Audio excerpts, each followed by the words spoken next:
Hi, I'm Don Simmons, and today I'd like to talk about the Great Capital Exchange. There's a powerful scene in The Greatest Showman where P.T. Barnum secures a bank loan by using shipping manifests from vessels that had already sunk. The cargo was at the bottom of the ocean, but on paper it looked valuable, and the banker, impressed by the documentation, extends the credit. It's a brilliant cinematic moment, but it's built on an illusion, assets that appear solid but are in reality resting on the ocean floor.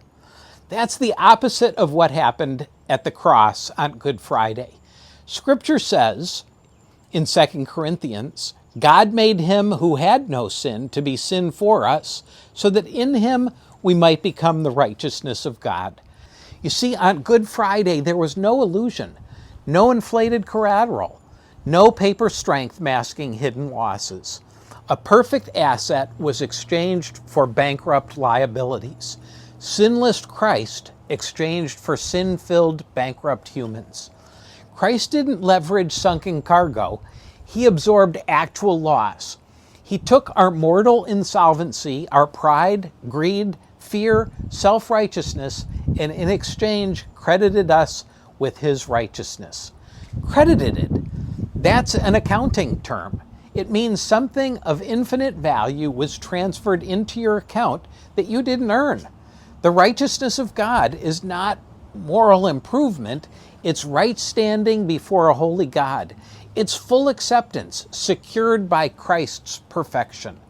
It's as if a wealthy benefactor stepped in, paid off $1 million debt that you could never hope to repay, and then astonishingly deposits another $1 million into your account. Your liability is erased and your position is elevated. That's what it means to be credited with his righteousness. This stands in stark contrast to self-righteousness. Isaiah 64 says our best efforts are like filthy rags. Self-righteousness is spiritual theater, trying to impress heaven with assets that have already sunk. But once saved, something remarkable happens. The Spirit begins producing real works in us, acts of faith, generosity, sacrifice, obedience, not to earn salvation, but because salvation has already been secured. Revelation 19 tells us that saints are clothed in fine linen, bright and clean, the righteous acts of the saints. In heaven, we will be clothed in garments woven from those Spirit-produced deeds, our acts of righteousness, not as the basis of salvation, but as its visible eternal fruit. Some, Paul says in 1 Corinthians, will be saved as through fire, their works burned up, arriving saved, but with little to show, naked, so to speak, in eternity. Others will be adorned in the radiant beauty of a life poured out for Christ. The investment we make now for eternal impact become our adornment, our clothes in heaven. And here's the Easter turn. At the end of The Greatest Showman, after the fire destroys everything, it's Barnum's partner, Philip Carlyle, who puts up real collateral, his own family's standing and his personal savings to restore Barnum. He risks his reputation and his wealth to resurrect a broken man and broken dreams. That scene echoes something deeper. On Good Friday, Jesus didn't offer an illusion, he offered himself.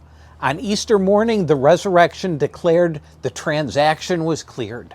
The cross changes your ledger. The resurrection changes your horizon. The only question this Easter is this: what kind of eternal wardrobe are you weaving with the capital he's entrusted to you? Will you arrive in eternity with little to show, naked, so to speak, because of your resources that were spent satisfying temporary desires? Or will you be robed in radiant righteousness, clothed in the lasting beauty of a life because of your portfolio that was invested in businesses that carried eternal and spiritual impact? I hope you enjoyed this message. If you did, please click subscribe and pass it along to a friend.